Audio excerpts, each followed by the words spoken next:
Why not? How's that a diss line? That is a terrible diss line. That's why I drink one. I said. And if you want to call that messy, go ahead. I don't care.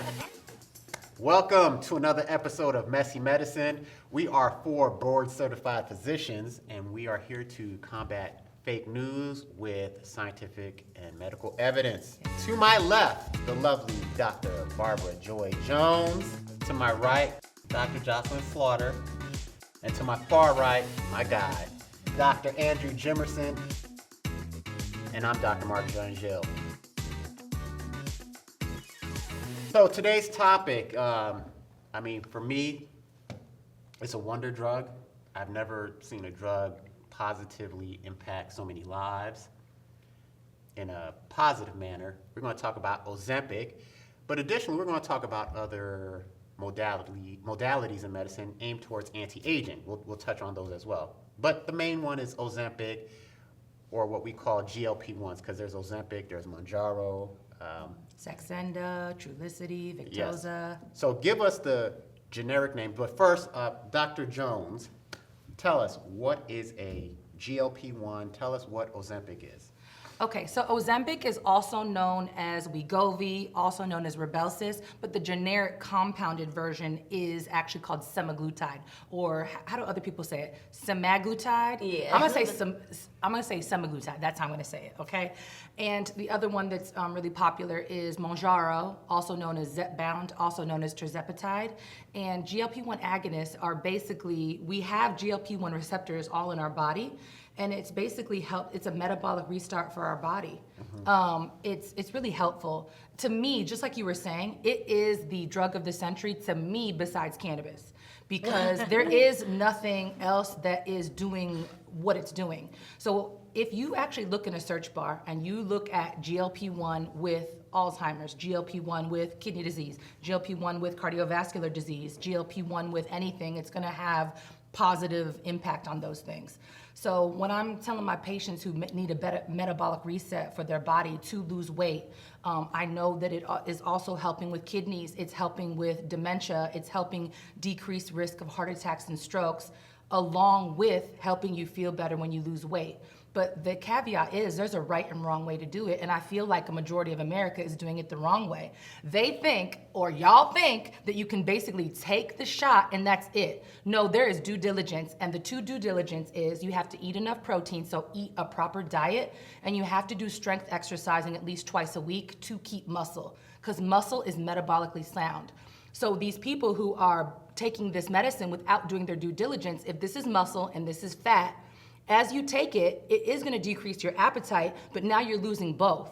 Then you get off the drug, and what comes up?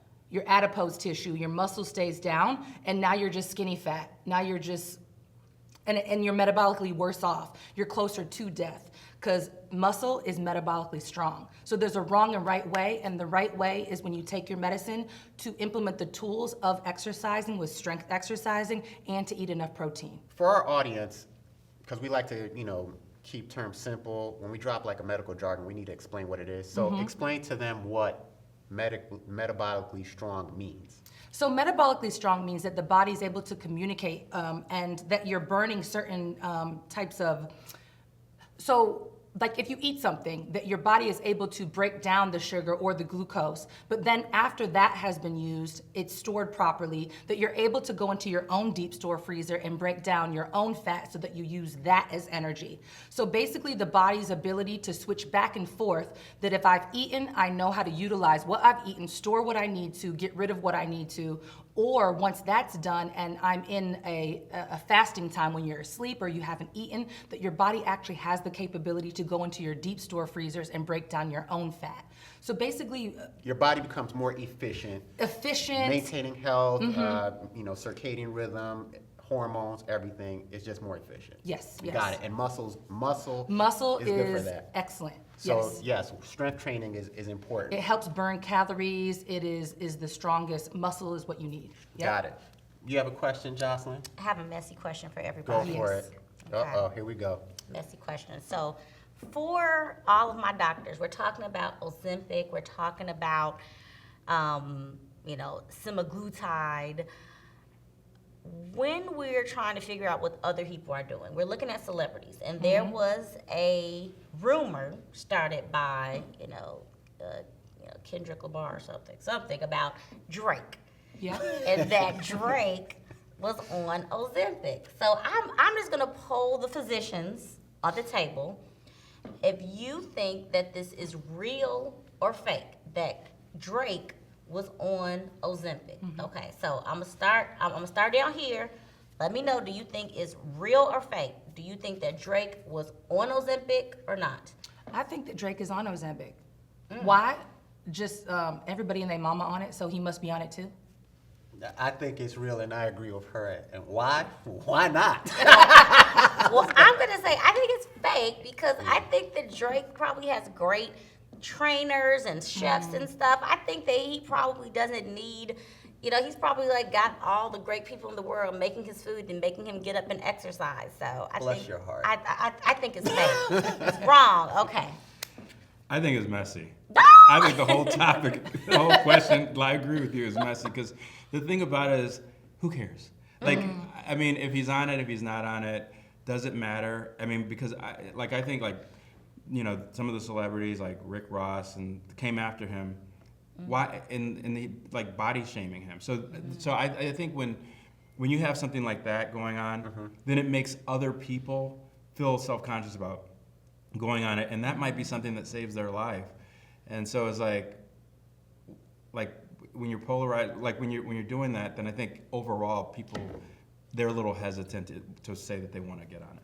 I agree with Why you. is that? I agree with you. And see, like in my household, I said that Drake won, and my daughters and my wife were like, how could you say that? And I'm like, well, so what? He's on Ozempic. Oh, you're on Ozempic, something that could help you be healthier and live longer. Like, come on, that to me, from a doctor's standpoint, that's not a good, diss line, I guess. But I'm in the minority on that. But I agree with you.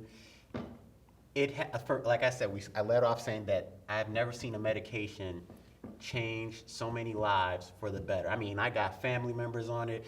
I have friends on it. They're healthier. Hemoglobin A1C, which is to check, whether they're diabetic or not, has dropped. Kidney function, like Dr. Joy has said, has improved in some of my hypertensive patients and friends. My mother, she's lost a lot of weight. She's doing great. She feels great. Joints aren't hurting. So for me, there is no shame in taking anything or doing anything that improves your quality of life and health. How's that a diss line? That is a Here's- terrible diss line. That's why Drake won. There, I said Well, that. here's And if the- you want to call that messy, go ahead. I don't care. This Drake is- won. There you go. This is what I think is wrong with sometimes America or the world. That, and you all let me know what you think, is that some people feel that when other people find something that is good for them or they're winning, that, and I think it's two parts, that people feel, let me know what you all think. Do you think, we can poll it again, that some people think that people who use weight loss medicines are lazy? That by using this medicine, that people think that you lost weight either by bariatric surgery or whatever, weight loss medicine, that is a lazy way. And I don't agree with that. I definitely think that these things are helpful, and that is not, to me, I think that if you're doing a weight loss medicine, if you're doing something to better your health, that's not lazy. You're taking the initiative. But there's some type of culture, this oh, ha, ha, ha, you took Ozempic, oh, ha, ha, ha, you, with the Oprah thing and the Kelly Clarkson, like it's a shame involved in weight loss. I think it is. I think that, there's a stigma on you using weight loss medicine or surgery in order to become healthier, and I don't understand why. I mean, the thing about it is blame the food industry. I mean, it's almost impossible to have a healthy diet in America unless you have a lot of money. And even then, the food is so expensive, and I mean, they put so many steroids and stuff in it that you can, there's really, unless you live on a farm and grow your own food, it's hard to become healthy. So I think that we do need these medicines. Unfortunately, maybe if we lived in another type of country, we wouldn't need them as much. But I think there's a stigma on it, and it's a shame that it is. And I don't see why that needs to be like that. But I see it in doctors. I've seen physicians. I've seen other physicians shame other physicians for prescribing Ozempic. And I mean, I don't know these physicians, and nor do I care to associate with them. well, Go ahead. Dr. Well, there's Joe. just a thought process that I was able to have the strength to control what I put in my mouth, to exercise, to do this, to do that. But if you think about it, there's an entire epidemic where everybody's obese. Like the standard American diet, like Dr. Curve said, hello, it's an entire epidemic, and the way the industrialized farming is, there is no nutrition and vitamins and minerals unless you have money to get organic or to get grass-fed, humanely raised meat. It is, and so I don't think it's one or the other. I think it's a mesh between that. This medicine is basically helping the body reset to help you quiet the food noise so that you can concentrate on implementing tools. So it's not one or the other. It's that you do have to eat better. You do have to drink your water. You do have to decrease stress. But this is helping quiet the food noise and helping give you a jump start so you actually do see weight loss on the scale, so that it keeps you encouraged to keep going. But if you choose one or the other, sometimes people do all the right things and it's still all bad. Because it comes from the beginning. Were you breastfed? Do you have a good microbiome and taking your probiotics? Like, were you raised in an environment where you were eating nothing but Southern food? So there's multiple things, but as you see, like 80% of America is overweight. And we have to have some sort of answer, and it's multimodal. Go ahead. And also, people think metabolism is like one thing, and everybody has the same metabolism. And I don't find that. Some people, they're very skinny, they eat a ton of food and they never gain weight. Some people eat very little and they gain weight every time they eat something. So, I mean, there's just, metabolism is such a complex tool, or a complex, phenomenon, and any little step in that pathway can mess you up. And I think that when people say, oh, all you have to do to lose weight is not eat, that's not necessarily true. Right. I mean, it depends on a lot of different things. Diets are like thumbprints. Everybody's optimal diet is unique to them. So what is good for you or you may not be good for me.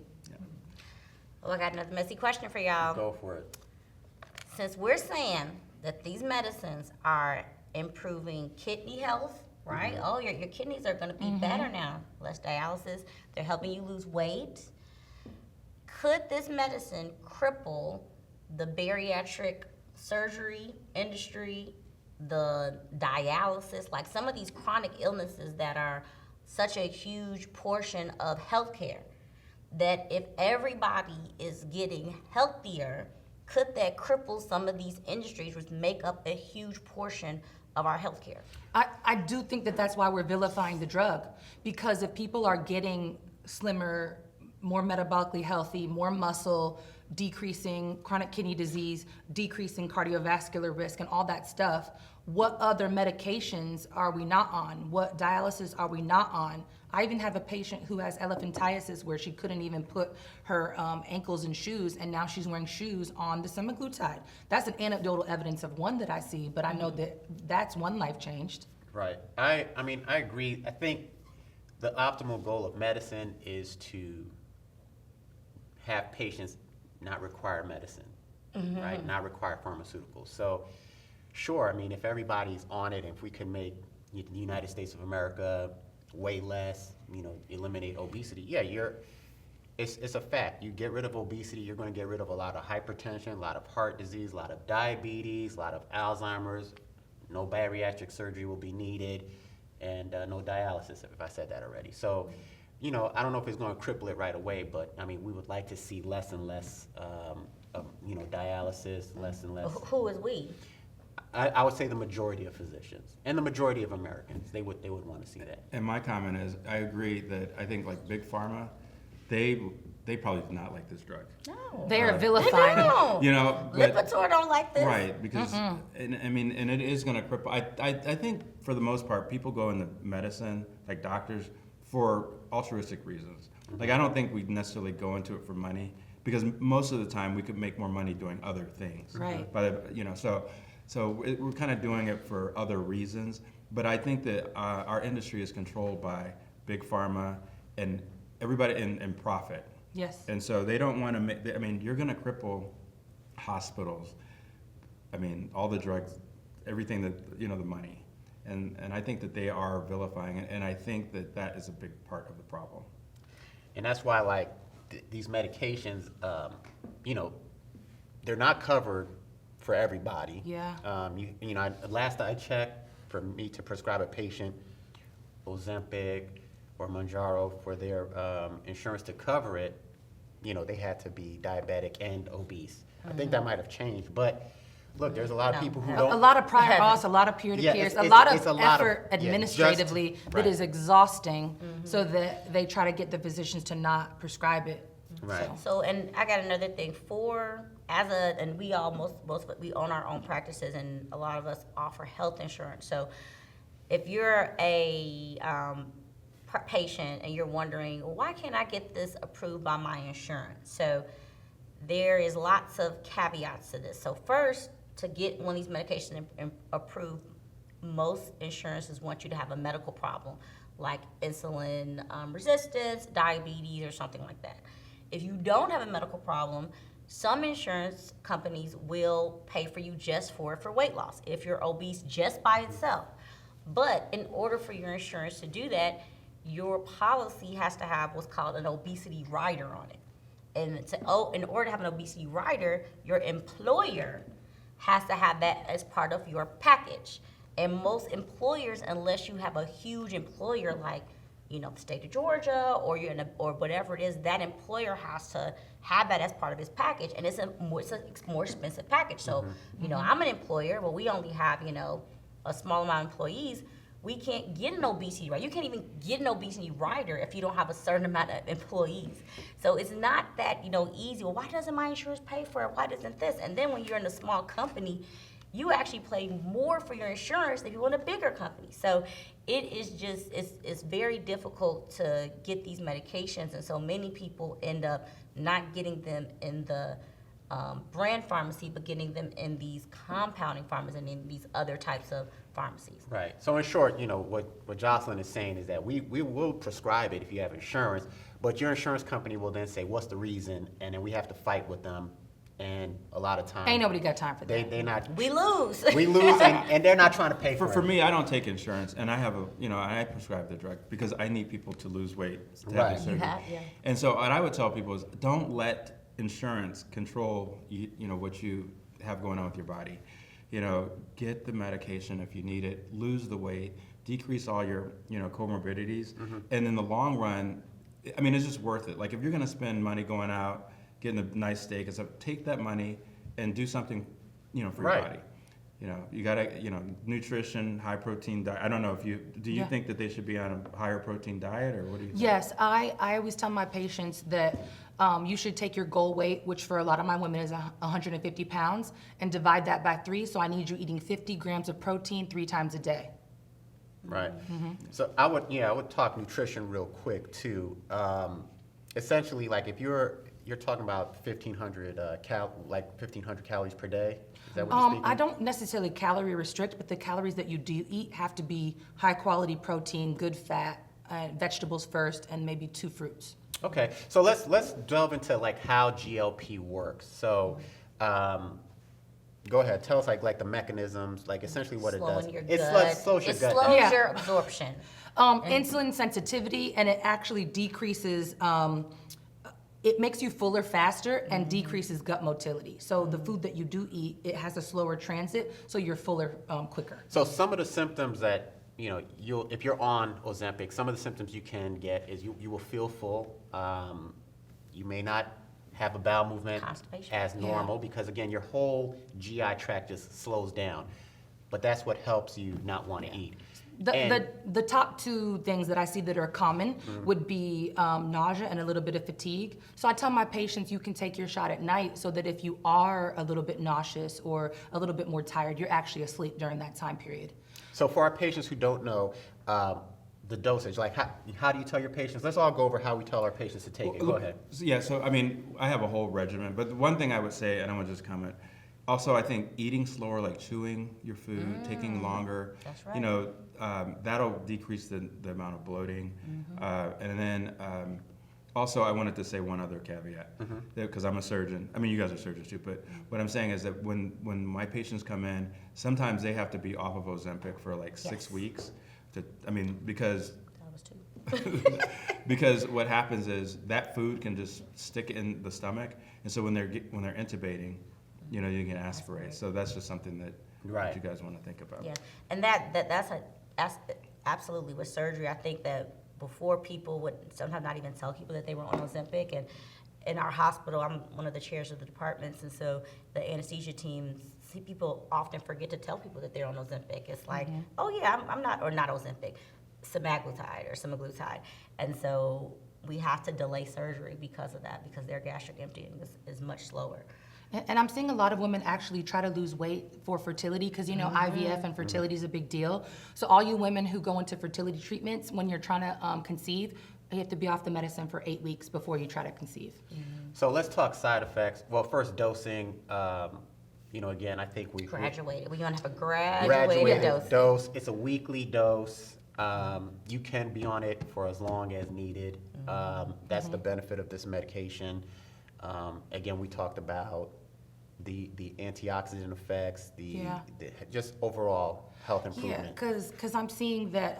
So when we grow up in our adolescence, by the time we reach into puberty, we actually have all the fat cells that we're ever gonna have. So it's not like you have multiple and get more fat cells, it's the fat cells that you have getting a little bit bigger. And as your fat cells get bigger, they are more inflamed, and we have cytokines, which are things that deliver messages. And that's why, along with people having knee pain or back pain from actual weight, it's that the adipose cells that we have are more inflamed as they're bigger. So it's an inflammatory response, kind of like an autoimmune type issue going on. Who would you not give semaglutide to? Who are the no-nos? People have had pancreatitis, people who have thyroid medullary cancer, those that have type 1 diabetes on insulin. That's not a complete contraindication, but I'm gonna send you to endocrine to do that. I'm not gonna do it, or if you're pregnant. Okay. That's right. So let's talk about just quick. We went over the side effects. We went over how to do it. Some new trends though about it, because you know the weekly dose, even if you start small, it still can be too much for some. So in the future, I mean, they've already approved it. It's not released yet, but they're going to have like a daily pill or troche, you know, something that dissolves under the tongue that you could take. So that's coming out in the future as well. Just wanted to point that out there. I think that's great because there's, you know, you have patients that find it hard to give them a shot. So that's gonna be That's nice. a huge thing. People that are scared of needles, they get a lot of that. So what are some of the biggest things that you've seen in your patient population that are on it? And overall, like, I mean, success with it, how would you rate it?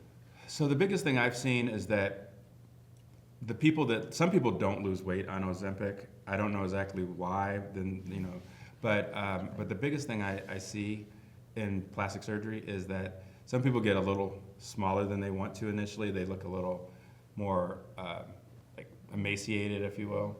The Ozempic face. Right. So then there's this big thing in plastic surgery, like, oh, she had too much Ozempic, and it's kind of a push to like, you don't need Ozempic. My take on it is that, okay, sometimes you can lose more. Like what happens is they'll take it, right, and they don't know exactly how much they want to weigh, but they get to that point, and then they want, like, you know what, I like this, I want to go further, and so then they continue to go further, and so then it might look a little like skeletonized initially, but then over time they gain that all that fullness back in their face. So I don't think it's an issue, but I see a lot of people talking on Instagram and stuff about that, and my message to everybody is, look, if you lose too much, you can just gain some more back. It's not a problem. It's not a problem at all. I think back to the whole social media and just people, I don't know, I feel like there is Ozempic shame, like, The shame. because I have friends that, and I mean men too, right? You know, I give it to them. They're, hey man, don't you tell anybody about this. I'm like, why not? Just tell them. There should be no shame though. But I also think to Joy's point earlier on that people want to be able to boast.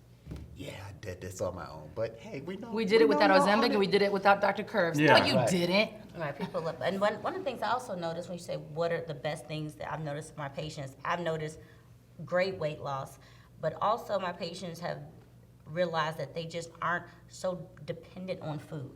Like they feel freer, that they don't have to rush to go eat. Like it's not like they don't feel just this crippling effect of hunger and food, and they feel like they can put their focus on other things. Yeah.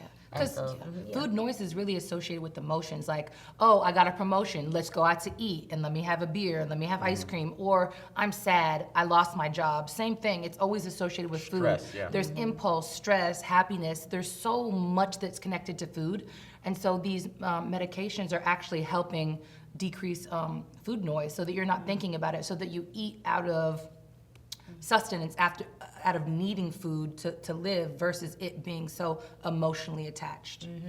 I'll say this. Look, we're living in a time, the economy can be a little bit rough for people. Everybody's in a hurry. I mean, shoot, sometimes I know at work I'm so busy I have to walk and eat my lunch at the same time. And sometimes that will entail eating the wrong thing. So if there's something out there that can help quiet the noise, because realistically, we don't need as much food as we think we do. I think the American diet is Supersize everything. It's excessive. You could just be fine off of like 1,500 calories a day. What does that look like? Well, if you go to Chick-fil-A or McDonald's and order a number one, you're probably taking in like 1,600 calories. That's probably your daily requirement, and I think that's what gets lost on a lot of people. Is just how much they actually need. So, I think like there's different types of hunger. There's like habitual hunger, like Friday night, every night I go out on Friday and do this. But there's like, I call it tongue hunger. It's like tongue hunger. It's want some on your tongue. yeah, it's like I have a taste for something. I want and there's a lot of just I have that a kind taste of for something. From yeah, sushi they're right not now, really yeah. hungry. They just have a craving for something. And so like because we used to do HCG, and so that was the first thing that you have to get rid of, because you have to like listen to yourself, like, am I really hungry, or am I just craving it, or it's 12 o'clock and I haven't eaten yet and it's lunchtime. So a lot of times you just need to drink some water. Like you might not even be hungry, you just might be thirsty. And so I think Ozempic helps separate that, because you go and say, you know what, I have a craving. Then you'll eat a little bit of it, and then you realize, I don't even need any more of this. I've only eaten like, Right. So I think it helps with determining, am I really hungry, or am I just... Give some tips that you would tell your patient, like, to help calm the food noise down. You just mentioned drinking water, but chewing slowly. Just I think run brushing over your tongue. I've heard about that. brushing your tongue. Yeah, like if you get hungry, go and brush your tongue. I know the taste buds on there, but those taste buds are what's causing the craving. And so if you kind of clean those off, sometimes you realize you're not hungry. Just put a little toothpaste on it, and then also drinking water. Like try to say, listen to your stomach. Is my stomach growling really, or is it like, am I just hungry? I'm just like, I just wanted some McDonald's or something like that. But think about this though. In America, and if you live in inner cities, sometimes you could just be like driving down the street and you see pictures of food everywhere. Like, we're constantly being advertised food on our Instagram, on the TV. Like, if we didn't see all of that so much, that might not trigger. I mean, I remember I'd be like minding my own business, and I see a commercial for Popeyes, and now I'm just like, I need some Popeyes. Like, I'm hungry for Popeyes. But some of that is like brought on by the advertiser. They're trying to get you to spend that money, and that makes you hungry. You're not even thinking that you're hungry, and it's subconsciously put into you. I think that in other countries, maybe they don't have so much advertisement for fast food. But also you get a dopamine fix. Like when we eat so much sugar, like sugar used to be a delicacy where like the Queen of England would get like little squares of sugar into her tea, and that was a delicacy. Now it's everywhere, high fructose corn syrup, and you actually do get a dopamine response where you feel good for the moment. I'll tell you what, when I eat a chocolate chip cookie, I feel pretty good. See, right now I have a craving. Yeah, you're like, where are those donut holes? They're over there. Go get them. So, Just like cocaine, heroin, any drug, sugar gives you a high. And it's purposeful. They do it on purpose. But the bottom line, we all agree, GLP-1, known as Ozempic, Mounjaro, the injections that help you lose weight, it's a good thing. So is it a good thing? Is it really a good thing? That's really real. It's real. And for everybody out We there, all prescribe it. by all means, don't be ashamed. Don't let anybody shame you. They probably want it and probably can't afford it, but they want it, or they're on it and they're just not telling you. So there's nothing wrong with it. We're going to quickly touch up on some new things like anti-aging. Everybody wants to look good, feel good, and they want to try and remain as youthful as possible. So let's just run down the list of some medications that have been potentially suggested for anti-aging. Metformin. Okay, so metformin, that's a diabetic medication. Been around for almost a Forever. century, yeah. For fertility. Fertility, so forth. That has been shown, again, to have like antioxidant effects, meaning it helps your, just as layman's term, it helps your body stay healthier. And then on top of that, it increases, does the same thing as the GLP-1. It can actually help you lose weight as well. And so that's been implicated as well. So metformin, they're looking at that. We also have some other things that can help. Samorelin, are you familiar with that? I've heard of it, but I don't know what it is. So it's an injection. It's daily though, but it helps the body increase, human growth hormone production. Supposedly, the evidence is not the strongest on it, but the theory is that you do that, you increase collagen, you can even increase your hair follicles. So for the men out there, that could thicken their thinning hair. So with that said, Testosterone too. well, For men and women. for Yes, men and for women, men and there's newer studies that are showing that in women it's not as risky. I It's prescribe actually testosterone. cardioprotective. Yeah, Yeah. Cardioprotective, and then it gives a woman a libido. They're chasing their husbands Yeah. around. What? Energy. Yep. Write Yep. this down. No, just kidding. And then for men, because most men have like our testosterone levels really decrease, and we say it's normal, but it's not really normal. It's just normal in our cohort of people who have low testosterone. But physiologically, we we're probably not the need same. more. Yeah. So Yeah. do you prescribe testosterone? I used to. I'm gonna probably start again, but I think it's a good thing. So where's the concern? Like, is it with testosterone in men?